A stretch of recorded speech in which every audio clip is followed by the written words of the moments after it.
इस वीडियो में हम दिल्ली सल्तनत का नेक्स्ट टॉपिक तुगलक वंश के बारे में पढ़ेंगे। तो पहले हम पूरे टॉपिक को अच्छे से समझेंगे और लास्ट में प्रीवियस ईयर क्वेश्चन भी कवर करेंगे। तो पहले आप पूरी वीडियो को देखें और लास्ट में प्रीवियस ईयर क्वेश्चन जरूर अटेम्प्ट करें। तो चलिए बिना देरी किए हुए वीडियो को शुरू करते हैं। तो चलिए वीडियो की शुरुआत करते हैं। तो जैसा कि हम दिल्ली सल्तनत के बारे में पढ़ रहे थे और मैंने आपको बताया था कि दिल्ली सल्तनत के अंतर्गत हम 1206 ईस्वी से लेकर 1526 ईस्वी तक के इतिहास का अध्ययन करते हैं और इन 320 वर्षों के इतिहास में 5 वंशों ने शासन किया था। तो दिल्ली सल्तनत के अंतर्गत कितने वंशों ने शासन किया था? 5 वंशों ने शासन किया था, जिसमें से गुलाम वंश और खिलजी वंश, इन 2 वंशों के बारे में हम पढ़ चुके हैं। अगर आपने ये वीडियो नहीं देखी तो प्लेलिस्ट में जाकर जरूर देख लें। तो गुलाम वंश और खिलजी वंश के बारे में हमने पढ़ लिया। आज हम पढ़ेंगे तुगलक वंश के बारे में और इसे नेक्स्ट वीडियो में हम सैयद वंश और लोदी वंश को एक ही साथ देख लेंगे। तो आज हम तुगलक वंश के बारे में पढ़ेंगे। तो तुगलक वंश का शासनकाल 1320 ईस्वी से लेकर 1414 ईस्वी तक रहा था। तो दिल्ली सल्तनत में सर्वाधिक समय का शासन करने वाला कौन सा राजवंश है? तुगलक वंश है। याद रखिएगा, इंपॉर्टेंट है। और इस वंश का संस्थापक कौन था? तो गाजी मलिक, जिसका नाम है गियासुद्दीन तुगलक, ये इस वंश का संस्थापक था। तो अब हम गियासुद्दीन तुगलक के बारे में पढ़ते हैं। तो गियासुद्दीन तुगलक का शासनकाल 1320 ईस्वी से लेकर 1325 ईस्वी तक रहा। इसने 5 वर्षों तक शासन किया। तो गाजी मलिक ने, इसका नाम क्या था? गाजी मलिक। बाद में इसने अपना नाम बदलकर गियासुद्दीन तुगलक कर लिया। तो गाजी मलिक ने तुगलक वंश की स्थापना की और गियासुद्दीन तुगलक के नाम से अपना राज्याभिषेक करवाया। तो कृषि के विकास के लिए इसने नहरों का निर्माण करवाया था। अब हम इसके कार्य देख रहे हैं। तो कृषि के विकास के लिए इसने नहरों का निर्माण करवाया था और संभवतः यह दिल्ली का पहला सुल्तान है जिसने नहर का निर्माण करवाया था। और इसने डाक व्यवस्था को श्रेष्ठ और तीव्रगामी बनवाया था। किसने? गियासुद्दीन तुगलक ने। तो गियासुद्दीन तुगलक के अन्य कार्य भी देख लेते हैं। तो इसने लगान के रूप में उपज का 1/10 या 1/12 हिस्सा ही लेने का आदेश जारी किया। मतलब कि इससे ऊपर लगान नहीं लिया जा सकता, या तो 1/10 लिया जाएगा या 1/12। इसने सीमा निर्धारित कर दी कि इससे ज्यादा लगान नहीं लिया जाएगा। और गियासुद्दीन ने अमीरों की भूमि पुनः लौटा दी थी। हमने पीछे खिलजी वंश में पढ़ा था ना कि जो अलाउद्दीन खिलजी है उसने क्या किया था कि जिसके पास ज्यादा जमीनें थी उसने कर लगाकर जमीनें ले ली थी। पर गियासुद्दीन तुगलक ने क्या किया कि अमीरों को उनकी भूमि पुनः लौटा दी थी। याद रखिएगा। और इसने सिंचाई के लिए कुएं एवं नहरों का निर्माण करवाया था। जैसा कि हमने पीछे भी पढ़ा कि दिल्ली का पहला सुल्तान था जिसने नहरों का निर्माण करवाया था। और इसने अलाउद्दीन खिलजी के द्वारा चलाई गई घोड़े को दागने तथा चेहरा प्रथा को प्रभावी तरीके से लागू किया। तो हमने पढ़ा था ना कि अलाउद्दीन खिलजी ने घोड़े को दागने की प्रथा तथा सैनिकों के हुलिया लिखने की प्रथा, यानी कि सैनिकों के चेहरे का स्केच बनाने की प्रथा चलाई थी। तो गियासुद्दीन तुगलक ने भी इस प्रथा को जारी रखा, यानी कि इसने भी घोड़े को दागने की प्रथा तथा सैनिकों के हुलिया लिखने की प्रथा को प्रभावी रूप से लागू किया। उसके बाद हम इसके सैन्य अभियान देख लेते हैं। तो सबसे पहले है तेलंगाना विजय। तो जूना खां के नेतृत्व में इसकी सेना ने तेलंगाना पर विजय प्राप्त की और इसी के बाद जूना खां का नाम मोहम्मद बिन तुगलक पड़ गया। तो यही गियासुद्दीन तुगलक के बाद जो अगला शासक बनेगा वो कौन होगा? मोहम्मद बिन तुगलक। तो मोहम्मद बिन तुगलक का पहले नाम क्या था? जूना खां। और इसी के नेतृत्व में गियासुद्दीन तुगलक की सेना ने तेलंगाना पर विजय प्राप्त की। तो अगला अभियान है तिरहुती विजय, यानी कि मंगोलों पर विजय। तो उसके बाद जूना खां के नेतृत्व में इसने मंगोलों पर भी विजय प्राप्त की। तो 2 अभियानों के बाद गियासुद्दीन तुगलक ने खुद के नेतृत्व में बंगाल अभियान किया। और जब ये बंगाल अभियान से वापस आ रहा था तो इसने सूफी संत निजामुद्दीन औलिया के पास संदेश भेजा कि वह दिल्ली को छोड़ दें। तो जो सूफी संत थे निजामुद्दीन औलिया, इनकी प्रख्याति काफी फैल रही थी। तो गियासुद्दीन तुगलक ने उन्हें दिल्ली छोड़ने के लिए कह दिया। तो इसके जवाब में निजामुद्दीन औलिया ने कहा था, हुनूज दिल्ली दूरस्त, जिसका मतलब है कि हुजूर दिल्ली अभी दूर है। और आप देखते हैं कि आज भी इस वाक्य को मुहावरे के रूप में यूज किया जाता है कि दिल्ली अभी दूर है, यानी कि मंजिल अभी दूर है। ये किसने कहा था? निजामुद्दीन औलिया ने गियासुद्दीन तुगलक को कहा था कि हुनूज दिल्ली दूरस्त, यानी कि हुजूर दिल्ली अभी दूर है। और जब निजामुद्दीन औलिया ने यह वाक्य कहा तो जो गियासुद्दीन तुगलक है ना वो दिल्ली वापस नहीं लौट पाया। आप देखेंगे बंगाल अभियान से ये वापस आ रहा है और रास्ते में इसकी मौत हो जाएगी, ये दिल्ली वापस नहीं लौट पाएगा। तो उसके बाद देखते हैं कि इसकी मृत्यु कैसे हुई। तो अब हम देखते हैं कि गियासुद्दीन तुगलक की मृत्यु कैसे हुई।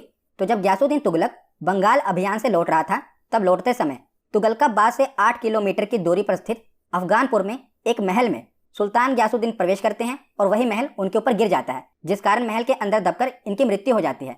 तो 1325 ईस्वी में गियासुद्दीन तुगलक की मृत्यु कहां पर हो जाती है? तुगलकाबाद से 8 किलोमीटर की दूरी पर अफगानपुर में महल के नीचे ये दबकर मर जाते हैं। महल क्या होता है? एक तंबू सा बनाया होता है। जैसा कि आपने फिल्मों में भी देखा होगा कि जब राजा किसी युद्ध के लिए जाते थे तो बीच में उनका पड़ाव लगता था ना, तो तंबू टाइप बनाया जाता था। तो उस तंबू के गिर जाने के कारण गियासुद्दीन तुगलक की मौत हो गई और माना जाता है कि षड्यंत्र रचा गया था गियासुद्दीन तुगलक को मारने के लिए।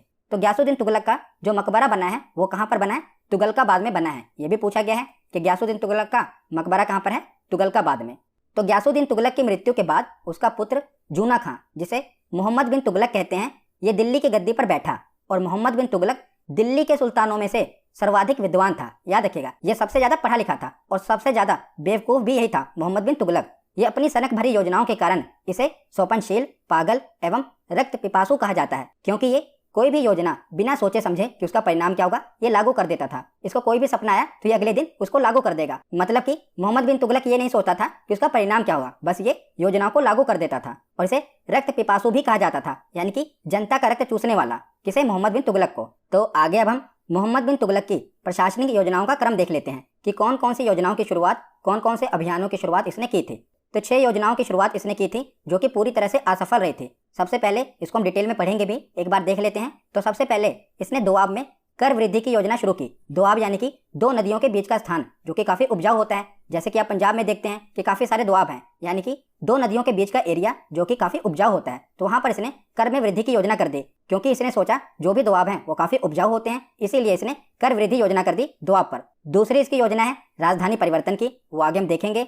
तीसरी है प्रतीक मुद्रा की योजना। इसने सांकेतिक मुद्रा की शुरुआत की थी, जैसे आज हम देखते हैं ना नोट वगैरह, सिक्के वगैरह, इसने उसी प्रकार प्रतीक मुद्रा की भी शुरुआत की थी। चौथा इसका अभियान था खुरासान अभियान, वो भी असफल रहा।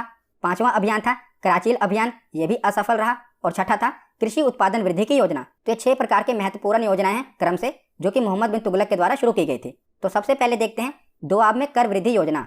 तो मोहम्मद बिन तुगलक राजकीय आय को बढ़ाना चाहता था, इसीलिए करों में वृद्धि की योजना बनाई और इस योजना को सर्वप्रथम दोआब क्षेत्र में लागू किया गया। जैसा कि मैंने आपको बताया कि जो 2 नदियों के बीच का क्षेत्र होता है उसे दोआब कहा जाता है, क्योंकि वो काफी उपजाऊ होता है।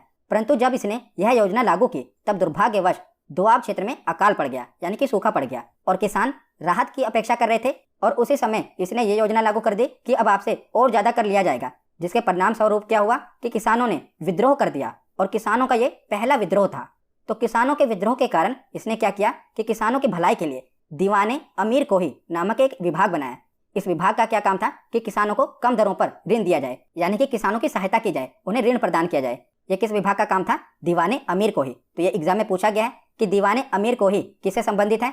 तो कृषि विभाग से संबंधित है। और इसकी शुरुआत किसने की थी? तो मोहम्मद बिन तुगलक ने इसकी शुरुआत की थी। तो उसके बाद इसकी अगली योजना देखते हैं, तो राजधानी परिवर्तन की योजना।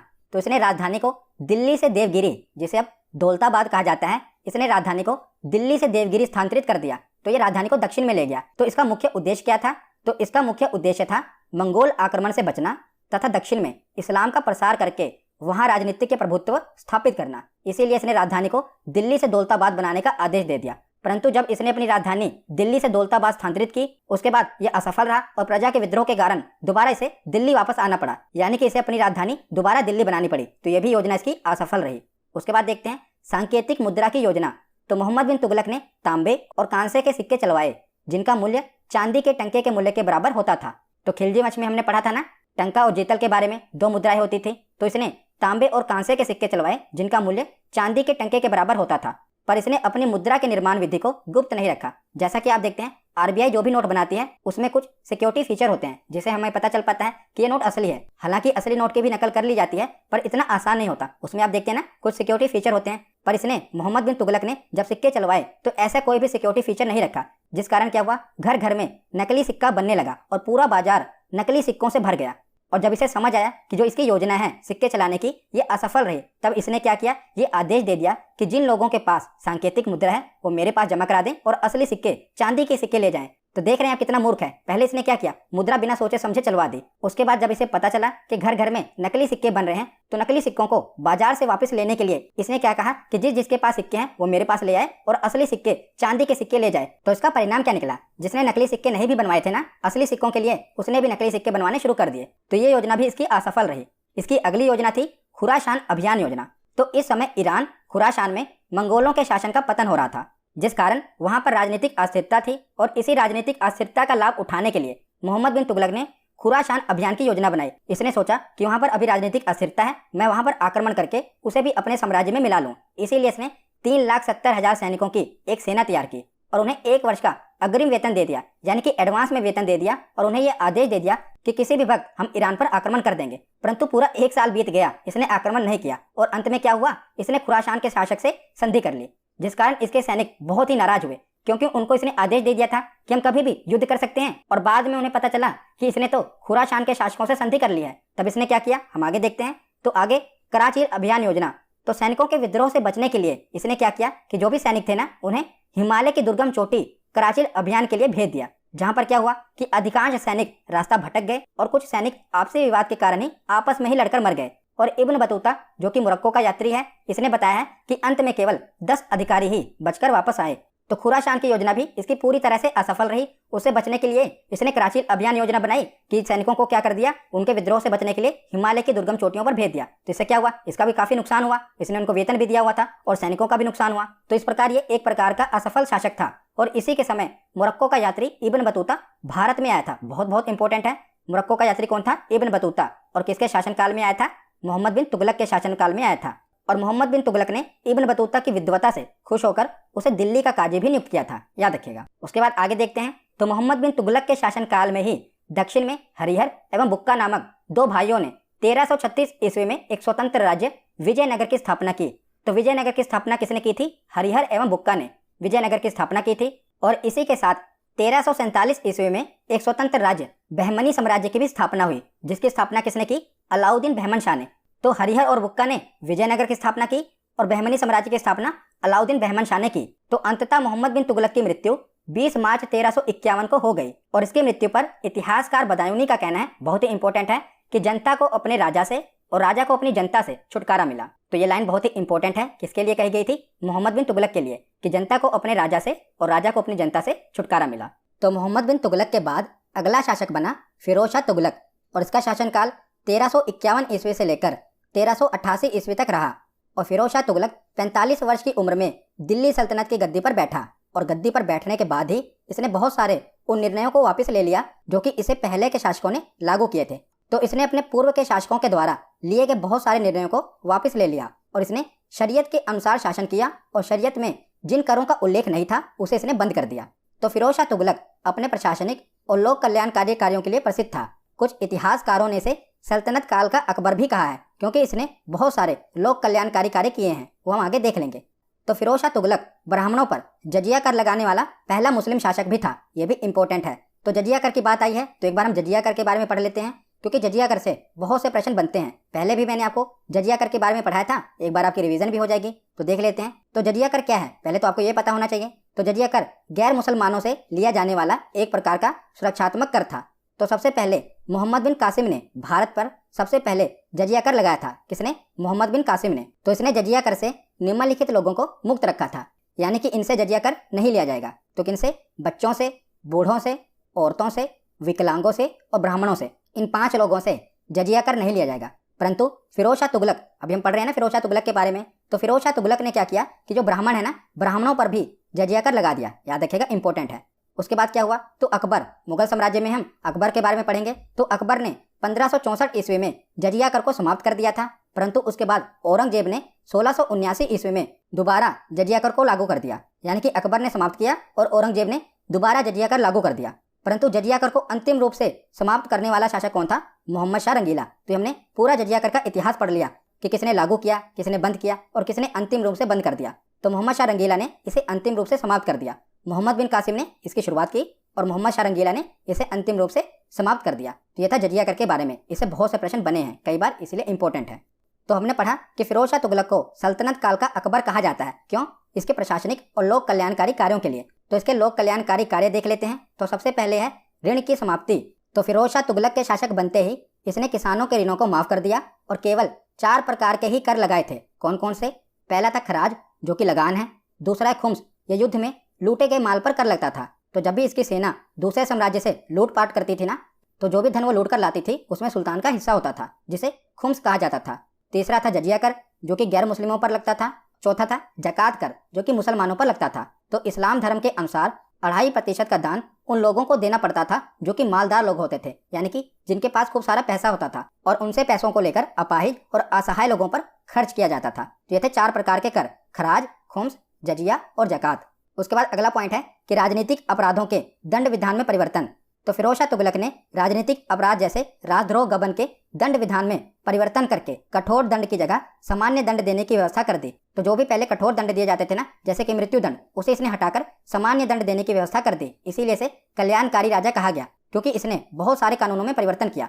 तीसरा है सरकारी सेवाओं को वंशानुगत बनाया। फिरोज शाह तुगलक ने यह आदेश दिया कि सरकारी सेवक के वृद्ध होने या मृत्यु हो जाने पर उसके पुत्र, दामाद अथवा दास को सरकारी सेवा में नियुक्त किया जाएगा। यानी कि जो भी इसके सरकारी सेवक होते थे, जब वो बूढ़े हो जाएं या उनकी मृत्यु हो जाए तो उनके पुत्र या उनके दामाद या उनके दास को उनकी जगह पर सरकारी सेवक के रूप में नियुक्त किया जाए। तो इसने सरकारी सेवाओं को वंशानुगत बनाया। किसने? फिरोज शाह तुगलक ने। अगला पॉइंट है कि नकद वेतन की जगह जागीर देने की व्यवस्था। तो हमने खिलजी वंश में पढ़ा था ना कि अलाउद्दीन खिलजी ने जो जागीर देने की व्यवस्था थी, यानी कि जो वेतन की जगह भूमि देने की व्यवस्था थी, उसे खत्म कर दिया था और उसी व्यवस्था को इसने दोबारा लागू कर दिया। यानी कि इसने नगद वेतन की जगह जागीर देने की व्यवस्था को पुनः शुरू कर दिया। तो इसने उच्च सैनिकों को नगद वेतन की जगह जागीर देने की व्यवस्था पुनः शुरू कर दी। उसके बाद आगे है मुद्रा में सुधार। तो फिरोज शाह तुगलक ने 3 प्रकार की मुद्राओं का प्रचलन किया। पहला था शंशगनी, दूसरा था अध और तीसरा है विक। तो आपको तीनों के नाम याद होने चाहिए, शंशगनी, अध और विक। तो शंशगनी क्या है? तो ये चांदी की मुद्रा थी। ये टंका के मूल्य के 1/6 थी। हमने पीछे पढ़ा था खिलजी वंश में 2 प्रकार की मुद्राएं थी, एक थी टंका और दूसरी थी जीतल। टंका चांदी की मुद्रा होती थी और जीतल तांबे की मुद्रा होती थी। तो इसने जो शंशगनी मुद्रा बनाई ना, इसका मूल्य टंका के मूल्य के 1/6 था, याद रखिएगा। दूसरा था अध, ये तांबे की मुद्रा थी और ये जीतल के मूल्य का 1/2 थी, यानी कि जीतल के मूल्य से आधा मूल्य था अध का। और तीसरी मुद्रा थी विक, ये भी तांबे की मुद्रा थी और इसका मूल्य तांबे के मूल्य का 1/4 था, यानी कि जीतल के मूल्य का 25% इसका मूल्य था विक का। तो आपको बस इतना याद होना चाहिए कि 3 प्रकार की मुद्राएं थी, शंशगनी, अध और विक। इसका जो मूल्य है वो अगर आपको नहीं भी याद होगा तब भी चलेगा। ये तो मैंने बस आपको एक्स्ट्रा इन्फॉर्मेशन दी है। आपको पता होना चाहिए कि 3 प्रकार की मुद्राएं चलाई थी, शंशगनी, अध और विक। उसके बाद आगे है नहरों का निर्माण। तो इसने अनेक नहरों का निर्माण करवाया था और ये नहरें दिल्ली एवं हरियाणा के मध्य केंद्रित थी। जो किसान इन नहरों से सिंचाई करते थे उन पर कर भी लगाया गया था, याद रखेगा। और इस कर को क्या कहा गया? हके शर्ब। क्या कहा गया? हके शर्ब। ये सिंचाई कर लिया जाता था जो कि उपज का 1/10वां हिस्सा होता था, ये सिंचाई कर था, इसे कहा गया हके शर्ब। उसके बाद अगला पॉइंट है दासों से प्रेम। तो ये सर्वाधिक दास प्रेमी सुल्तान था फिरोज शाह तुगलक। इसके पास 1,80,000 दास थे और इसने दासों को नियंत्रित करने के लिए दीवाने बंदगान अर्थात दासों का विभाग स्थापित किया था। क्या नाम था? दीवाने बंदगान। और प्रत्येक दास को 10 से 100 टंका वार्षिक वेतन भी दिया जाता था। तो ये दास प्रेमी था और उनके लिए अलग विभाग इसने बनाया था, दीवाने बंदगान। उसके बाद आगे है शिफा खाना की व्यवस्था, यानी कि निशुल्क चिकित्सालय। इसने शिफा खाना की व्यवस्था भी की थी। इसने अनेकों निशुल्क चिकित्सालय की स्थापना करवाई थी और दार उल शफा नामक राजकीय अस्पताल खुलवाए थे जो कि निशुल्क इलाज करते थे। इसीलिए इसे कल्याणकारी राजा कहा गया और दिल्ली सल्तनत का अकबर कहा गया। किसे? फिरोज शाह तुगलक को। तो फिरोज शाह तुगलक के बाद उसके उत्तराधिकारी देख लेते हैं। तो फिरोज शाह तुगलक के 2 पुत्र थे, फतेह खां और मोहम्मद खां। तो फतेह खां की मृत्यु फिरोज शाह तुगलक के जीवन काल में ही हो गई थी, तो फतेह खां तो राजा नहीं बन पाएगा। उसके बाद बचा कौन? मोहम्मद खां। तो मोहम्मद खां को फिरोज शाह तुगलक के दासों ने राजधानी से ही भगा दिया। इस कारण फतेह खां का जो पुत्र था ना, तुगलक शाह द्वितीय, ये इसका उत्तराधिकारी बना। यानी कि फिरोज शाह तुगलक के बाद उसका अगला उत्तराधिकारी कौन बना? उसके पुत्र मोहम्मद खां का पुत्र तुगलक शाह तृतीय। इसने 1388 से लेकर 1389 तक दिल्ली सल्तनत पर शासन किया। काफी कम समय तक इसने शासन किया क्योंकि एक अयोग्य शासक था। उसके बाद 1389 में इसकी मृत्यु हो गई और इसकी मृत्यु के बाद उसका छोटा भाई अबू बकर शाह ये दिल्ली का अगला सुल्तान बना। और अबू बकर शाह के बाद छोटे काल के लिए और भी कई सुल्तान बने पर उनका इतना प्रभाव ना रहा। और तुगलक वंश का अंतिम सुल्तान कौन बना? नसीरुद्दीन महमूद। इसके बारे में हम थोड़ा पढ़ लेते हैं क्योंकि ये थोड़ा इंपॉर्टेंट है। तो नसीरुद्दीन महमूद शाह ये तुगलक वंश का अंतिम शासक बना। तो मार्च 1394 ईस्वी में दिल्ली सल्तनत का अंतिम शासक कौन बना? नसीरुद्दीन महमूद शाह। और ये भी इतना योग्य शासक नहीं था, इसीलिए इसकी दुर्दशा को देखकर ये व्यंग्य में कहा जाता था कि विश्व के सम्राट तुगलकों का राज्य दिल्ली से पालम तक फैला हुआ था। तो एक प्रकार का ये व्यंग्य था। दिल्ली से पालम की दूरी काफी कम है, तो इसके समय जो तुगलक वंश का साम्राज्य था ना, वो काफी सिकुड़ गया था। इसीलिए कहा गया कि तुगलकों का राज्य दिल्ली से पालम तक फैला हुआ है, मतलब कि बहुत ही कम दूरी तक फैला हुआ है। एक प्रकार से इस पर व्यंग्य कहा गया कि तुगलकों का राज्य दिल्ली से पालम तक फैला हुआ है। तो 17 दिसंबर 1398 ईस्वी में तैमूर का आक्रमण दिल्ली पर हो गया तथा दिल्ली का सुल्तान यानी कि नसीरुद्दीन महमूद शाह ये गुजरात भाग गया। तो पुना वजीर मल्लू खां ने सुल्तान को दिल्ली बुलाकर वापस गद्दी पर बैठाया। किसे? नसीरुद्दीन महमूद शाह को। और सन 1414 ईस्वी में महमूद शाह की मृत्यु हो गई, जिसके बाद क्या हुआ? तुगलक वंश का अंत हो गया। तो यहाँ पर हमारा थ्योरी सेक्शन कंप्लीट होता है। अब हम प्रीवियस ईयर क्वेश्चन देखते हैं। तो पहला प्रश्न है कि तुगलक वंश का संस्थापक कौन था? तो तुगलक वंश का संस्थापक था गियासुद्दीन तुगलक। ऑप्शन ए इसका सही जवाब होगा। अगला प्रश्न है कि अमीर कोही, जिसे कृषि विभाग कहा गया, यह नया विभाग किस सुल्तान ने शुरू किया था? तो अमीर कोही की शुरुआत मोहम्मद बिन तुगलक ने की थी। ऑप्शन सी इसका सही जवाब होगा। अगला प्रश्न है कि तैमूर लंग ने किसके शासनकाल में भारत पर आक्रमण किया था? तो तैमूर ने किसके शासनकाल में भारत पर आक्रमण किया था? नसीरुद्दीन महमूद तुगलक के शासनकाल में। अगला प्रश्न है कि सल्तनत काल की दो प्रमुख मुद्राओं का पता निम्नलिखित कोट में करें। तो आपको पता है कि सल्तनत काल की दो प्रमुख मुद्राएं कौन सी हैं? एक है जीतल और दूसरा है टंका। तो इसका सही जवाब क्या होगा? ऑप्शन डी 2 और 4, जीतल और टंका। अगला प्रश्न है कि दिल्ली के किस मुस्लिम शासक के निधन पर इतिहासकार बदायूनी ने कहा था कि राजा को अपनी प्रजा से और प्रजा को अपनी राजा से मुक्ति मिली? तो किसके लिए कहा गया था?